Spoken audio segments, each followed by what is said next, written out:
Hello बच्चों, अब हम स्टार्ट करते हैं हमारा एक्सरसाइज 17.1 बच्चों। ठीक है, तो जो एक्सरसाइज 17.1 है इसके अंदर हम लोग स्टार्ट करते हैं क्वेश्चन नंबर 1। ठीक है, देखो इस एक्सरसाइज 17 के अंदर हम लोग पढ़ने वाले हैं मीन मीडियन मोड। ठीक है, माध्य, माध्यिका और बहुलक के बारे में पढ़ेंगे बच्चों। ठीक, तो सबसे पहला सवाल ये है, देखो बड़ा आसान होता है समांतर माध्य निकालने का। मैं आपको डायरेक्ट सूत्र बता रहा हूँ। समांतर माध्य मतलब जितना भी डेटा दे रखा है, जितनी भी संख्या दे रखी है, उन सबको जोड़ दो और उतने ही नंबर से भाग लगा दो। जितनी संख्या दे रखी है उससे भाग लगा दो आप। ठीक है, तो समांतर माध्य आ जाएगा उससे आपका। ठीक है, तो सबसे पहला सवाल है, यदि एक कक्षा में गणित के विषयों के प्राप्तांक 52, 75, देखो मैं जोड़ के बता देता हूँ ना, मेरे को, ताकि दोबारा नहीं लिखना पड़ेगा। बहुत आसान सवाल है, समांतर माध्य है।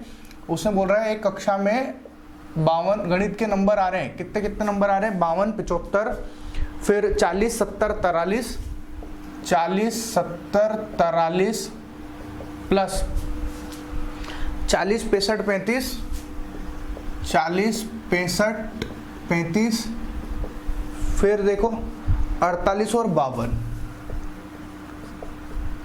अच्छा, इन सबको जोड़ दिया और टोटल नंबर गिन लो कितने हैं। 1 2 3 4 5 6 7 8 9 एंड 10 नंबर है।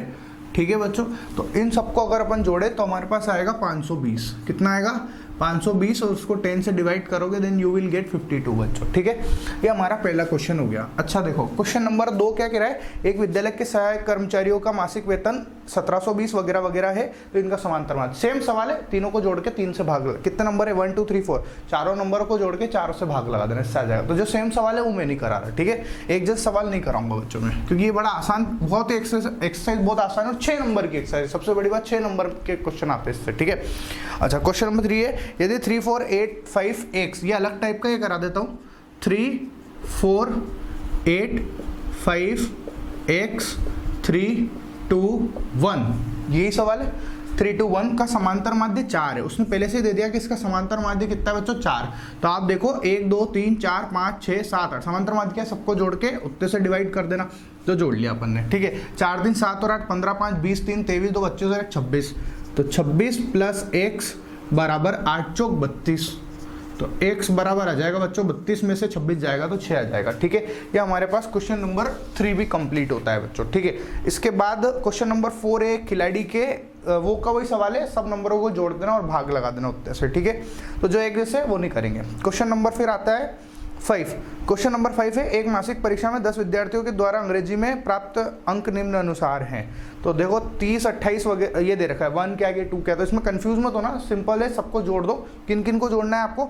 30 28 32 12 18 20 25 15 26 और 14, इन सबको जोड़ के 10 से भाग लगा देना आप। ठीक है, और क्योंकि 10 नंबर है इसलिए 10 से हम लोग भाग लगा देंगे तो आपके पास 22 आ जाएगा बच्चों। ठीक है, आप बोलते तो ये वाला क्वेश्चन तो कर देता हूँ मैं। चलो क्वेश्चन नंबर क्या है? 5 है ना।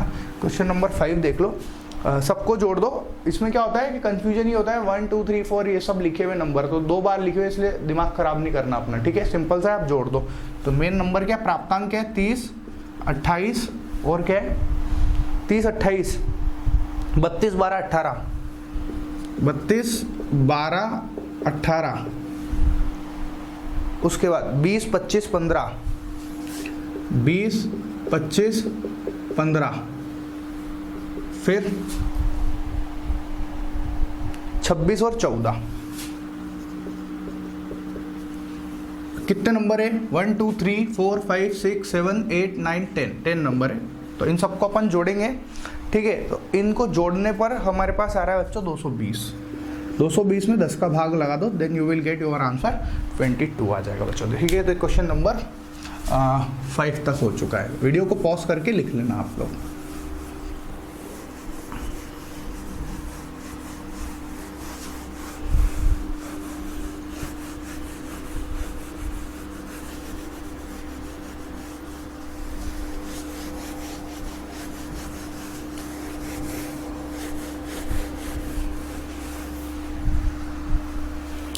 अब देखो क्वेश्चन नंबर, अब स्टार्ट करते हैं हम लोग। अभी कहाँ तक पहुँच गए? 5 तक हो गया। 6 क्या है? एक विद्यालय के पुस्तकालय 10 दिन में इतनी छात्रवृत्ति दे रखी। सेम सवाल है, सबको जोड़ो, सबसे भाग 10 से भाग लगा देना। ठीक है, क्वेश्चन नंबर 7 है कि एक कक्षा के वर्ग ए के 25 छात्रों का औसत भार 51 और बी के 25 छात्रों का औसत भार 35।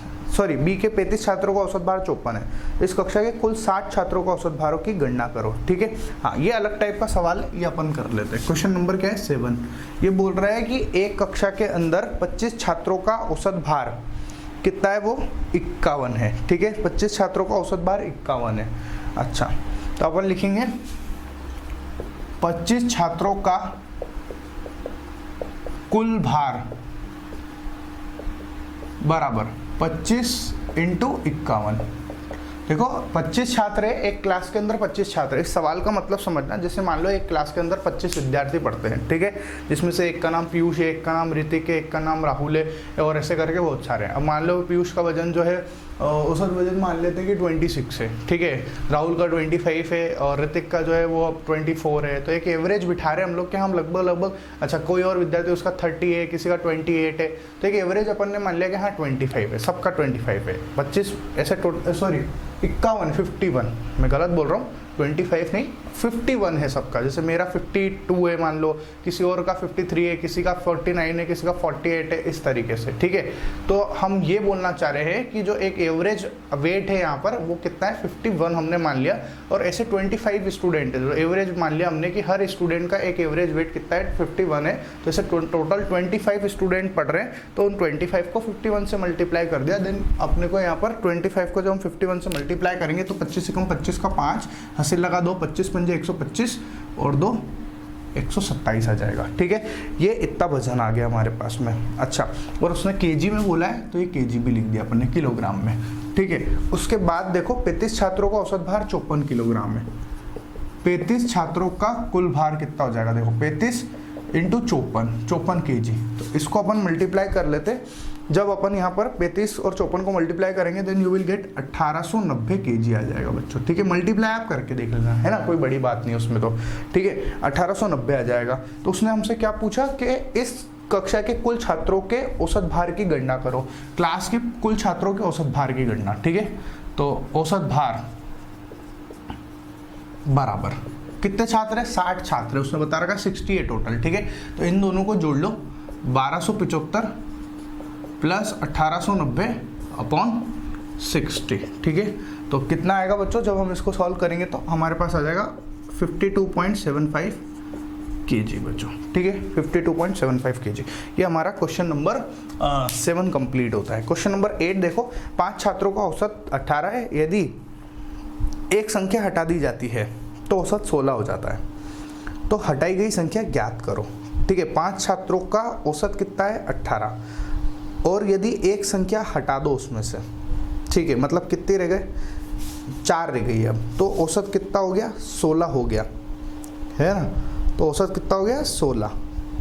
तो हटाई गई संख्या बताना है अपने को। ठीक है, तो सॉल्व करते देखो क्वेश्चन नंबर 8। ये भी अच्छा सवाल है, अलग टाइप का सवाल है, जो अलग अलग टाइप के हैं वो करा रहे हैं ना, एक जैसे तो आप भी कर सकते हो। मैंने सिर्फ इसी एक्सरसाइज में ऐसा किया है बच्चों, बाकी सभी एक्सरसाइज में मैंने सारे ही सवाल कराए लगभग। ठीक है, ये तो बहुत ही इजी है इसलिए इसमें ऐसा किया गया है। क्वेश्चन नंबर 8, इसने बोला कि 5 छात्रों का,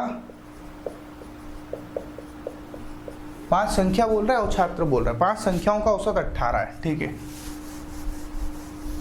5 संख्याओं का औसत कितना है, बोला उसने 5 संख्याओं का औसत वो है 18। ठीक है, ये 5 संख्याओं का औसत है ना। तो अब देखो, अगर 5 संख्याओं का औसत 18 है तो टोटल कुल औसत कितना हो गया, 5 संख्याओं का योगफल कितना आएगा बताओ, कुल कितना हो गया, कुल आएगा बच्चों 18, मतलब एक जना 18 का, तो 5 कितने के हो जाएंगे, 18 पंजे 90 के हो जाएंगे। ठीक है, तो ये 18 पंजे 90 आ गया।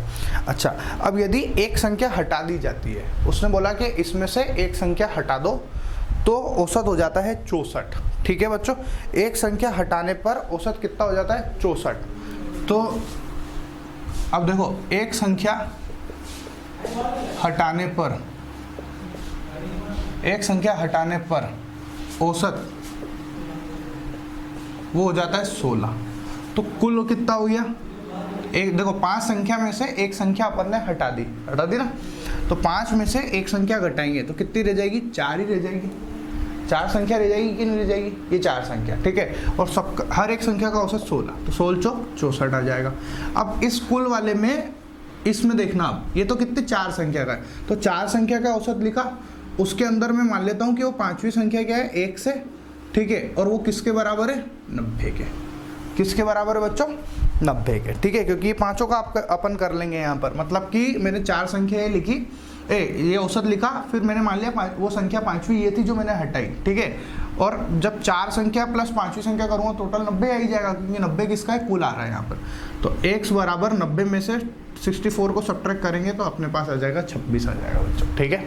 ये हमारा क्वेश्चन नंबर 8 कंप्लीट होता है, ठीक है। ये वीडियो को आप पॉज करके लिख लेना यहाँ पे, ठीक है। अच्छा,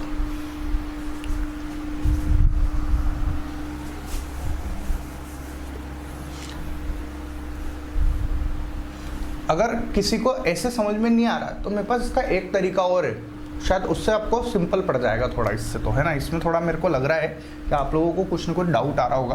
देखो मैं इसका एक तरीका और बताता हूँ, सेकंड मेथड, वो ज़्यादा बेटर लगेगा आपको, है ना। देखो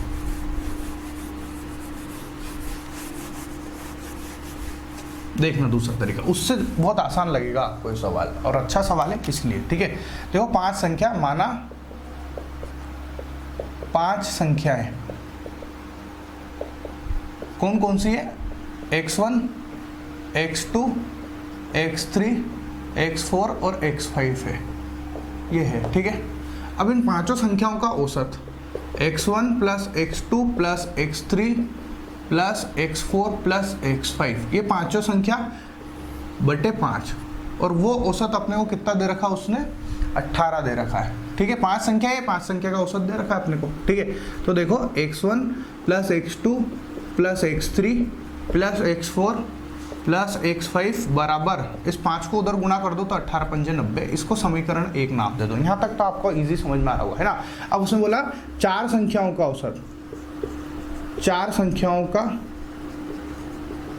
औसत, वो अपने को कितना दे रखा उसने, 16 दे रखा है। कितना दे रखा है, 4 संख्याओं का 16 है, मतलब एक संख्या हटा दो तो 4 संख्याओं का औसत 16। तो अभी देखो एक सबसे आखिरी वाली संख्या क्या है, ये, इसको हटा दिया मैंने, तो 4 संख्या कौन कौन सी रह गई, x1 plus x2 plus x3 plus x4, और 4 संख्या है तो बटे 4 करना पड़ेगा, और वो दे रखा है 16। x1 plus x2 plus x3 plus x4 बराबर, इस 4 को उधर कर दो तो 16 चौक 64, ये समीकरण नंबर 2 आ गई बच्चों, आ गई समीकरण नंबर 2। अब देखना, मुझे 5वीं संख्या निकालनी है, तो इस समीकरण 2 से x1 plus x2 plus x3 plus x4 की वैल्यू हम समीकरण 1 में रख देते हैं, ठीक है। तो समीकरण 2 से मान रख, 2 से समीकरण 1 में मान रखने पर, तो देखो क्या आएगा, x1 plus x2 plus x3 plus x4, इसका मान कितना है 64, तो ये 64 plus x5 is equal to 90, तो x5 is equal to 90 minus 64, तो x5 आ जाएगा बच्चों 26, ये अपना आंसर है। ये आपके लिए आसान पड़ेगा ये वाला सवाल, ठीक है। तो मैंने जिस तरीके से पहले बताया वैसे मत करना, ठीक है। उसमें क्लियरिटी नहीं आती है बहुत ज़्यादा, मतलब इतना आप थ्रू आउट, मतलब माइंड में सोचना पड़ता है सब चीज़ें, ऐसा है, ठीक है। ये ज़्यादा बेटर ऑप्शन है। तो ये हमारा क्वेश्चन नंबर 8 हो गया बच्चों, वीडियो को पॉज करके लिख लेना आप लोग।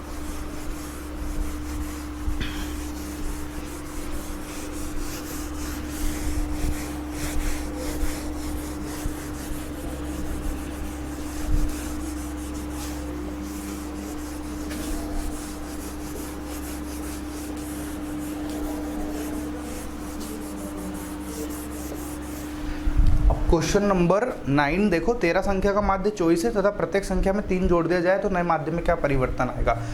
देखो 13 संख्या का माध्य 24 है, प्रत्येक संख्या में 3 जोड़ दो। क्वेश्चन नंबर 9, ये भी अच्छा सवाल है, ये देख लेते हैं। जो अलग अलग टाइप के वो सब करा रहा हूँ, है ना। 13 संख्या का माध्य कितना बोला उसने, 24, ठीक है। तो 13 संख्या देखो, x1 प्लस x2, वैसे तो मैं आपको बता देता हूँ डायरेक्ट आंसर कैसे सोचना है कि हर संख्या में जितना नंबर जुड़ता है ना, माध्य में भी उतना ही जोड़ दो आप, तो डायरेक्ट। तो 24 + 3 27 आ जाएगा आंसर। तो अगर इसको प्रॉपर लिखना है तो देख लो, ये x1 + x2 + x3 ऐसे करते करते कितने 13 संख्या है, तो 13 संख्या का माध्य अपने को कितना दे रखा है उसने, 13 संख्या का माध्य 24 है, तो ये 24 आ गया। ठीक है। अच्छा, यदि प्रत्येक संख्या में 3 जोड़ दें, हर संख्या में 3, इस x1 में 3 जोड़ा, इस x2 प्लस है ना, x2 में 3 जोड़ा, इस x3 के अंदर 3 जोड़ा, ऐसे करते करते इस x13 के अंदर भी 3 जोड़ दिया। ठीक है, ऐसा सब संख्या में 3 जोड़ दिया अपन ने। अच्छा, तो माध्य कितना हो जाएगा, कितना बोल रहा है वो। अच्छा, 3 जोड़ दिया जाए तो नए माध्य में कितना परिवर्तन होगा। हर संख्या में कितना जोड़ा अपन ने, 3। तो अब ये संख्या तो अभी भी 13 ही है, मान लो इसके अंदर 3 जोड़ दिया तो संख्या तो वो की हुई रहेगी ना, नई संख्या हो गई है, संख्या तो अभी भी 13 ही है। 1 2 3 4 ऐसे 13 ही नंबर लिखे हुए हैं। तो नया माध्य कितना आएगा ये उसने पूछा है। ठीक है साहब। तो अब देखो, 3 + 3 + 6 से कितनी बार जोड़ा है अपन ने, 3 को 13 बार जोड़ा है। तो x1 + x2 + ... x13, इन x1 x2 इन सबको तो एक साथ लिख लिया, फिर प्लस ये 3 + 3 को कितनी बार लिखेंगे, 13 बार लिख देंगे, तो ये 3 लिखा है ना। और बटे ये कितनी बार लिखा गया है, ये 13 टाइम लिखा हुआ है बच्चों। कितनी बार लिखे हुए, 13 बार लिखे हुए हैं। बल्कि मैं 13 बार ऐसे लिखूँ, इसकी वजह मैं यहाँ लिख देता हूँ 13 बार, ताकि इतना बार लिखना नहीं पड़े अपने को ना। ये 13 बार है और बटे में क्या है, 13। अब ध्यान से समझना, मैं क्या कर रहा, अलग अलग कर रहा हूँ। वो होता है ना, जैसे 5 + 3 है, ठीक है, और बटे 2 है, तो हम इसको लिख सकते हैं कि नहीं, 5/2, इसको इसके नीचे प्लस 3/2, इस तरीके से लिख सकते हैं ना, अलग अलग। उसी तरीके से मैं यहाँ पर x1 + x2 + x13 बटे 13 प्लस इनको जोड़ो आप, 3 3 6 3 9 3 12। अब आप 3 को 13 बार जोड़ोगे तो 39 आ जाएगा। आप जोड़ के देखो, 3 को 13 से मल्टीप्लाई कर दो या तो डायरेक्ट, तो ये 39/13, ये 13 इसके नीचे भी चले गया। तो ये वाला तो पुराना माध्य है ना। और ये वाला क्या है, देखो इसको सॉल्व करो, ये 3 आ जाएगा। ठीक है, तो पुराना माध्य कितना है अपने पास, इसकी वैल्यू दे रखी 24 + 3, तो नया माध्य हो जाएगा बच्चों 27। ठीक है, तो ये हमारा क्वेश्चन नंबर 9 कंप्लीट होता है बच्चों। ठीक है, अब क्वेश्चन नंबर 10 देखो, एक विद्यार्थी के 5 कर्मचारियों का औसत वेतन 3000 है और एक कर्मचारी सेवानिवृत्त हो जाने पर शेष कर्मचारी का मासिक वेतन 3200। ऐसा सवाल हम कर चुके हैं, वही 5 संख्याओं का इतना है, फिर एक संख्या हटा दी, 4 संख्याओं का वही सवाल है। ठीक है, अच्छा, फिर हाँ, ये क्वेश्चन नंबर हमारा 9 है। ठीक है, भले आप चाहे तो बता देता हूँ ये वाला भी, है ना, या खुद से ही ट्राई करके देख लें, सिंपल है। वो वाला सवाल समझ में आ गया होगा तो ये भी आ जाएगा, कोई बड़ी बात नहीं है। तो एक हो चुका हमारा एक्सरसाइज। ठीक है, तो इसी के साथ बच्चों हमारी एक्सरसाइज 17.1 कंप्लीट होती है बच्चों। Bye bye.